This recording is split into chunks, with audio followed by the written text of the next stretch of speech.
Muito boa tarde a todos, a paz do Senhor. Amém.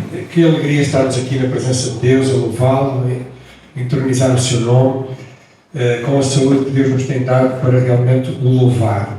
E neste último dia do ano, no final deste 2023, gostaria de pensar convosco acerca de gratidão, acerca daquilo que Deus é, daquilo que Ele tem feito ao longo deste ano. E vamos chegar certamente à conclusão que Deus tem sido muito bondoso para connosco. Amém? Hoje reclama-se muito, não é? Reclama-se por tudo e por nada. Eu diria que ser grato hoje, ter um coração grato, é quase uma posição radical. É diferenciada, é diferente de todos, porque toda a gente reclama de tudo. Não é? Então, ter um coração grato por aquilo que Deus é, aquilo que Ele faz e também por aquilo que Deus vai acrescentando à nossa vida é certamente um posicionamento e um testemunho cristão, creio eu. Vamos então abrir em Lucas capítulo 17 e vamos ver aqui a história de 10 homens. Eu sei que alguns já conhecem, mas é sempre bom relembrar a palavra de Deus. E aqueles que puderem ficar de pé, vamos ler esta história. Lucas capítulo 17, versículo 11.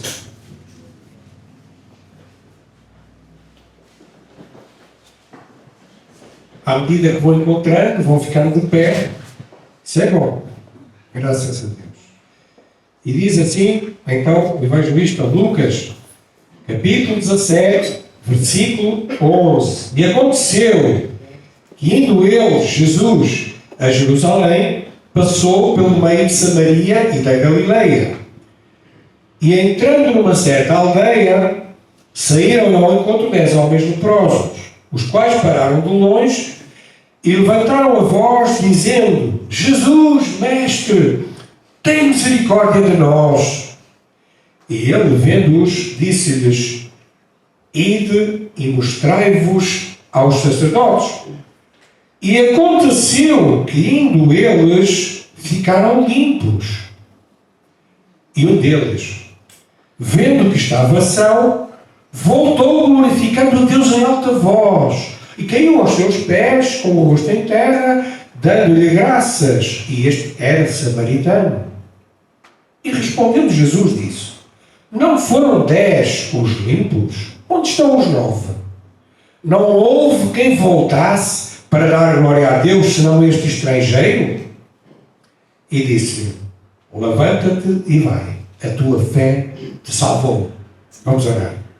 Pai, Senhor querido, obrigado, Senhor, porque tu continuas a ser o mesmo ontem, hoje e eternamente. Tu és o Deus dos milagres, és o Deus todo-poderoso, és aquele, Senhor, que fala e acontece. E obrigado, Senhor, porque tu estás aqui esta tarde. Estás aqui também para nos avivar, para nos relembrar a Tua Palavra. E a Tua Palavra é viva, e ela é poderosa, Senhor. E obrigado, Senhor, porque Tu continuas o mesmo a operar maravilhas no nosso meio. Senhor, continua a salvar, continua a despertar, continua a fazer aquilo para o qual Tu queres fazer esta tarde, Senhor. Senhor, que o Teu Espírito Santo possa ter a total liberdade no nosso meio para falar a nossa vida e para despertar corações. Eu quero pedir-te e agradecer-te isto em nome de Jesus. Amém. Podem sentar. Nós estamos no último dia do ano e Jesus também estava nos últimos dias da sua vida aqui na terra, enquanto rumava, enquanto se dirigia a Jerusalém. Era a última vez que ele iria entrar em Jerusalém, e Jesus tinha um alvo, tinha um objetivo muito bem focado. Jesus estava muito bem ciente daquilo que vinha fazer. E ele vinha para ser entregue nas mãos de malfeitores e morrer naquela cruz do Calvário pelos nossos pecados. Então, entretanto, no trajeto para Jerusalém, diz aqui subindo, mas na realidade era descendo, ele vinha de norte para sul, passou por Samaria. Ora, Samaria, para aqui na região de Samaria, mas ele para numa aldeia. Na verdade, a aldeia não é referido o nome. Aqui não sabemos qual é o nome daquela aldeia, sabemos só que estava na grande região da Samaria. E existia um ódio profundo, um ódio muito grande entre judeus e samaritanos. podemos dizer nos nossos dias que é quase o ódio que estamos a ver entre os judeus e chamados palestinianos, não é? Este ódio sempre existiu contra os judeus e hoje também continua a existir, infelizmente. Os judeus também, neste aspecto, não eram flor que se cheire, porque eles, na realidade, no final de cada dia, muitos judeus, eles, ao pôr do sol, voltavam-se para Samaria e amaldiçoavam os samaritanos. Tal era o ódio dos judeus contra os samaritanos e os samaritanos contra os judeus. Era recíproco. E existem muitos milagres registados na Bíblia, mas este milagre que é registado aqui dos chamados 10 leprosos, esta cura, só é registada, este relato, em Lucas. É exclusiva do Evangelho de Lucas. Então vamos à história. No versículo 13 nós lemos que saíram ao encontro de Jesus 10 leprosos. E de acordo com a lei mosaica, os 10 leprosos, que era uma doença terrível que eles tinham, eles deviam estar isolados, separados de todas as pessoas, inclusive dos seus familiares. Aliás, eles perdiam tudo. Eles perdiam, em primeiro lugar, o seu corpo. A pele começava a deteriorar-se. Chegavam a perder dedos dos pés e das mãos. A alguns o nariz caía, porque apodrecia literalmente. E então era uma doença terrível. Alguns os olhos, perdiam os olhos, outros... e além disso perdiam a família, perdiam os amigos, perdiam o emprego, tudo. Quem ficava leproso estava condenado. Por isso tinha que ficar separado também. E a lepra na Bíblia é um símbolo espiritual de impureza e de pecado. E espiritualmente falando, nós todos nascemos leprosos. Todos nós nascemos doentes. Todos nós nascemos separados. Todos nós nascemos fora da comunhão de Deus. Precisamos urgentemente de Jesus Cristo. Quando os leprosos estavam a cerca de 30 metros de outras pessoas, eles deveriam eles próprios gritar leproso, leproso, ou então impuro, impuro. E alguns até usavam uns pequenos sininhos para sinalizar, para manifestar a sua presença, para as outras pessoas saberem fugir. Então era uma doença terrível. Era um estigma tenebroso que pairava sobre a vida destes homens. E hoje continuam a existir pessoas marginalizadas assim. O pecado sempre nos afasta da comunhão de Deus e uns dos outros. O pecado estraga a vida pessoal e estraga a vida das outras pessoas também à nossa volta. O pecado não é uma coisa que fica só connosco, não, afeta as outras pessoas à volta. E conforme eu dizia, muitas pessoas hoje continuam a existir, não tanto leprosas, porque a doença, graças a Deus, está mais ou menos controlada, embora ela ainda exista, mas há muitos estrangeiros, mesmo no Porto, mesmo no nosso meio, que se sentem marginalizados. Chegam a Portugal e hoje há uma certa perseguição em relação a muita gente estrangeira que está a chegar, e são muitos que estão a chegar. Muitos pobres também são marginalizados. Muitos doentes, muitos toxicodependentes, muitas pessoas que dormem na rua são realmente separadas da sociedade. E são esses, queridos irmãos e irmãs, que nós, como igreja, devemos ir ao encontro deles e ajudá-los e ter uma palavra amiga. Graças a Deus, porque esta é uma igreja que acolhe, esta é uma igreja que recebe. Amém? Amém. Glória a Deus, porque é verdade isso. E temos recebido alguns. A igreja deve ir ao encontro das pessoas que estão longe de Deus e deve ajudá-los, levar a salvação em primeiro lugar, levar o apoio, e é isso que nós, pela graça de Deus, estamos a fazer.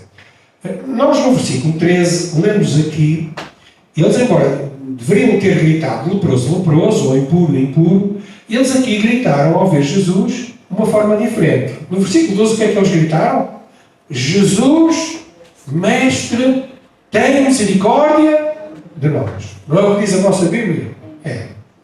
Mais ou menos, não é? Gritaram tão diferente. Certamente eles já tinham ouvido falar de Jesus, tinham ouvido falar dos seus muitos milagres e maravilhas, E agora ouviram que Jesus estava a passar por Samaria, naquela aldeia, distante, lá no meio do deserto. E então aproveitaram a oportunidade e pensaram talvez para consigo, é a nossa chance, é a nossa oportunidade, é agora ou nunca. E então nós não vamos gritar leproso, porque era o que devíamos ter feito, mas vamos gritar por misericórdia, vamos gritar por cura, vamos gritar por libertação. É este mestre que é Jesus que dizem que faz maravilhas. E era verdade. Jesus, lembrando que estava no final do seu ministério. Cerca de 3 anos Jesus andou ali, naquelas regiões todas, a ministrar, a operar maravilhas, a libertar muitos cegos, a libertar muitos coxos, a salvar muita gente. E agora estes homens gritaram: Jesus, Mestre, tem misericórdia de nós. Eu não sei qual é a tua necessidade nesta tarde, tu que me estás a ouvir, mas clamar a Jesus pela sua misericórdia é sempre a melhor coisa que nós podemos fazer. Amém. Seja qual for a nossa desgraça, a nossa miséria, a nossa doença, a nossa infelicidade, seja qual for a nossa tristeza, clamar a Jesus é sempre a melhor coisa que nós podemos fazer. E não importa qual seja a gravidade do teu problema, Jesus é maior do que o maior dos teus problemas. Amém? Jesus é assim. E Ele é o Todo-Poderoso. E há uma promessa maravilhosa na sua palavra, que quem pede, recebe. Lá em 1 João, capítulo 5, versículo 14 e 15, se alguém quiser acompanhar comigo, primeira carta de João, capítulo 5, o versículo 14 e 15 diz assim: se pedirmos alguma coisa segundo a sua vontade, Ele nos ouve. E se sabemos que nos ouve em tudo o que pedimos, sabemos que alcançamos as petições que lhe fizemos. Que promessa maravilhosa. Aquele que clama a Jesus, clama a mim e responder-te-ei, não é? O Senhor Jesus promete ouvir, mas não só ouvir. Ele promete atender e responder, claro que segundo a medida da sua vontade. Nem sempre a resposta vai ao encontro daquilo que pedimos a Jesus. Porquê? Porque às tantas é o nosso sentimento egoísta, é para os nossos deleites, ou não faz parte da vontade soberana do Senhor atender-nos naquele momento. Ou então não é um tempo de resposta de Deus para o nosso pedido. E é verdade que Jesus nem sempre cura todas as nossas doenças. É verdade que Jesus nem sempre resolve todos os nossos problemas. O Evangelho que diz que Jesus faz tudo o que nós pedimos é o Evangelho falso. Não é? Porque Jesus nem sempre responde de acordo com os nossos pedidos egoístas. Mas Ele sempre nos ouve. E quando é da sua vontade, Ele atende e responde. Então, no versículo 14, na parte inicial, nós vemos que Jesus diz uma coisa curiosa. Jesus ouviu que eles estavam a pedir misericórdia, estavam a pedir, num certo sentido, a cura a Jesus. Por isso eles clamavam por misericórdia. E Jesus então manda-os apresentar-se ao sacerdote. Apresentar-se ao sacerdote. Diz o versículo 14... vendo-os, disse-lhes: ide e mostrai-vos aos sacerdotes. Ora, claro que isto, Jesus estava aqui a cumprir os preceitos da lei, por exemplo, em Levítico 14, que diz que quando a pessoa estava curada, ela deveria mostrar aos sacerdotes se efetivamente estava curada, para ser libertado e voltar de novo para a sua família e à sociedade. Então Jesus, mesmo eles ainda não estando curados, Jesus disse-lhes para irem mostrar-se aos sacerdotes. E acontece algo maravilhoso. Aconteceu que indo eles, diz o versículo 14, na segunda parte, ficaram limpos. Glória a Deus. Ficaram curados. Indo eles no caminho, em fé, em obediência, eles ficaram limpos, curados. A obediência à ordem de Jesus evidenciou que eles tinham fé na palavra de Jesus. Eles obedeceram àquilo que Jesus lhes disse e por causa disso o milagre aconteceu. Sabe porque é que muitas vezes você também não tem milagres na sua vida? Porque não tem esta fé obediente. Porque às vezes esta fé precisa ser ativa. E nós às vezes também não evidenciamos este tipo de fé. E o Senhor conhece. Porque crer é obedecer. Então precisamos não só dizer que queremos, mas obedecer à palavra de Jesus. E lemos que no versículo 15, depois de estarem curados, aconteceu algo maravilhoso que era o foco desta minha mensagem. Um deles, vendo que estava são, voltou glorificando a Deus em alta voz. Eu não sei se você sabe, mas há um propósito porque é que você foi criado neste mundo. O grande propósito porque nós fomos criados foi para glorificarmos a Deus. Foi para darmos glória a Deus. Isto está lá claro em Efésios capítulo 1, versículo 12, que nós fomos feitos com o fim de sermos para o louvor da sua glória, da glória de Deus. Então, glorificar a Deus é o propósito da nossa existência. Quem não está a glorificar a Deus na sua vida, não está a cumprir com o propósito primário da sua existência. Então, somente um dos leprosos que foi curado voltou para agradecer a Jesus e ele vinha a glorificar em alta voz a Deus, com grande alarido. Podemos dizer que era a gratidão em ação que estava aqui em causa. Gratidão em ação. E é bom lembrar e receber os milagres de Deus. Mas mais importante do que os milagres de Deus é o Deus dos milagres. Amém? Amém? Mais importante do que receber os milagres de Deus é nós adorarmos e glorificarmos o Deus dos milagres. Então, chegado o leproso a Jesus, postou-se com o rosto em terra, diz o versículo 16, e dava graças a Deus. Podemos dizer que o samaritano sujou a cara limpa na terra suja. Ele estava agora limpo, mas ele sujou a cara em adoração ao Senhor. Ele não se preocupou com a sua imagem ali. Ele já não queria saber do seu corpo.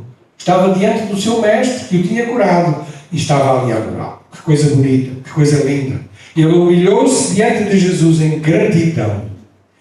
Quem é que hoje está disponível para sujar a cara por Jesus? Quem é que hoje está disponível para adorar o Senhor Jesus? Quem é que hoje está disponível para sujar a cara? Falta gente. Falta gente nas igrejas para sujar a cara. E claro que sujar a cara é uma maneira figurada, simbólica, de nós adorarmos a Deus e a Jesus. Servirmos. Falta gente santificada e comprometida com o Senhor, com as reuniões, com as orações, com o testemunho. Falta gente que realmente venha e viva uma vida grata. E Jesus então perguntou àquele homem: não foram 10 os limpos? Onde estão os 9? Não houve quem voltasse para dar glória a Deus, senão este estrangeiro, este samaritano. Reparem que os 9 homens, eles também foram curados. Mas eles foram para a sua vida. Eles não quiseram saber de Jesus. Podemos dizer que eles ficaram estagnados, parados, paralisados no milagre. O milagre aconteceu, eles estavam sãos, mas eles não voltaram para agradecer. Ficaram parados no milagre.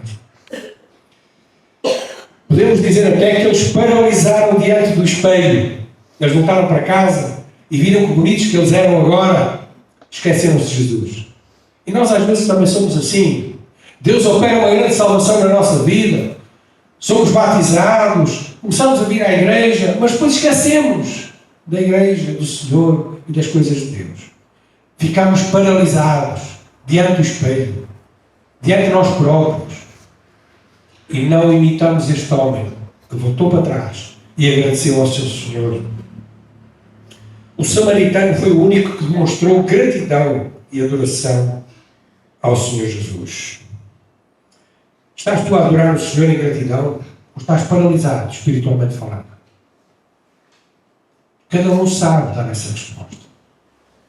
Alexandre Herculano, um grande escritor português, disse que a ingratidão é o mais horrendo de todos os pecados. A ingratidão é o mais horrendo de todos os pecados.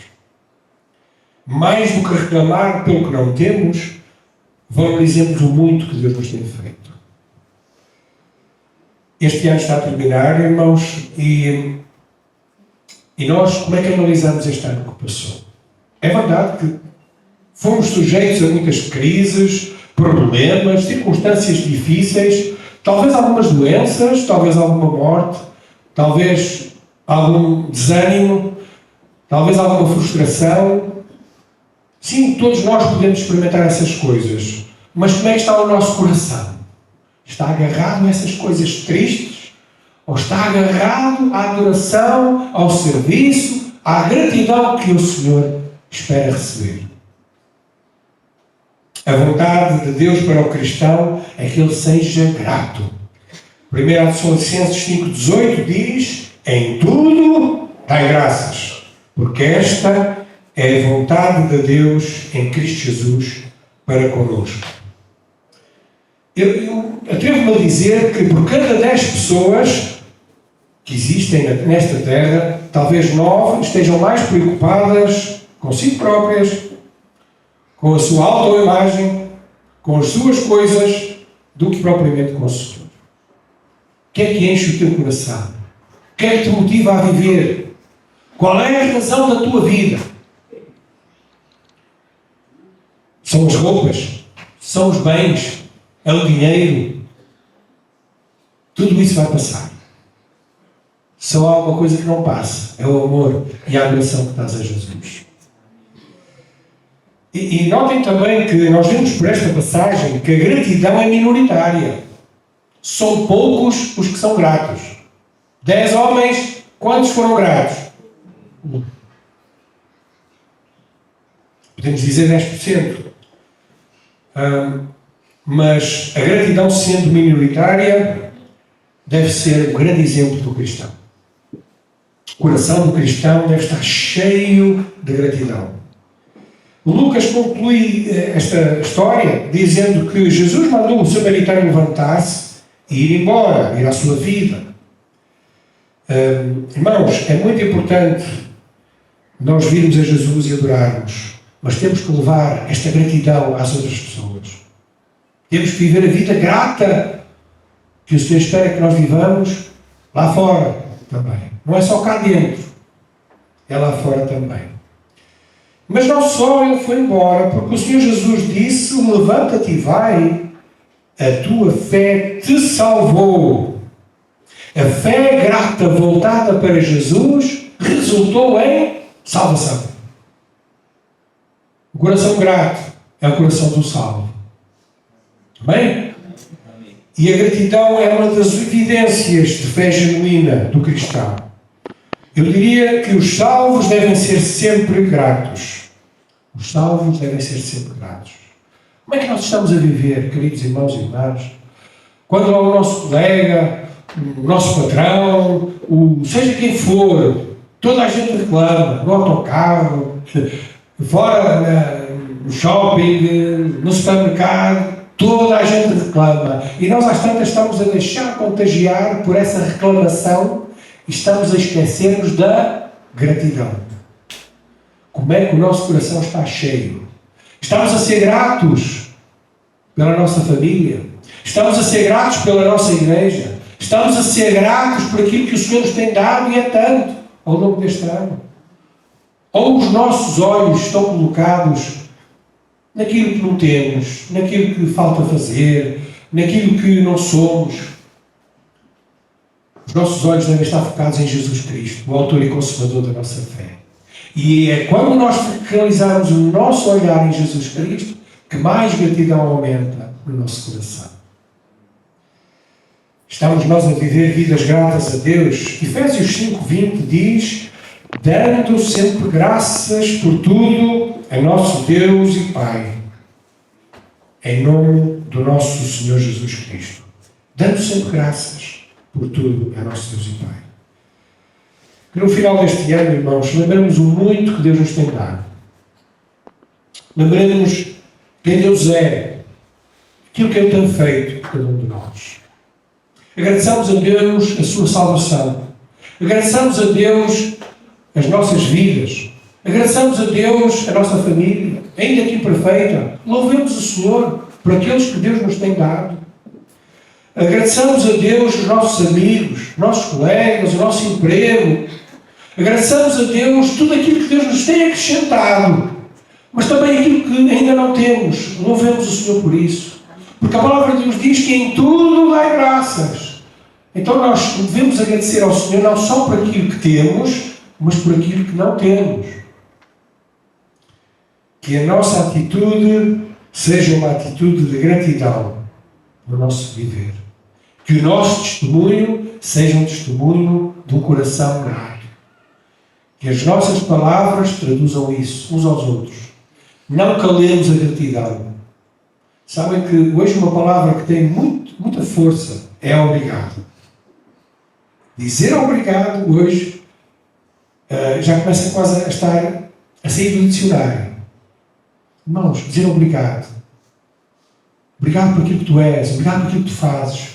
Obrigado, mamã, pelo excelente cozinhado que fizeste este Natal. Obrigado por me teres orado por mim. Obrigado por aquilo que tu me disseste. Obrigado por estares comigo. Vamos abençoar-nos uns aos outros, irmãos. Que neste novo ano, oportunidades renovadas certamente surgirão para nós exercitarmos a gratidão uns aos outros. E é na medida que nós cultivemos este ambiente de gratidão, irmãos, que a bênção também cresce na nossa vida. Que o Senhor vos abençoe.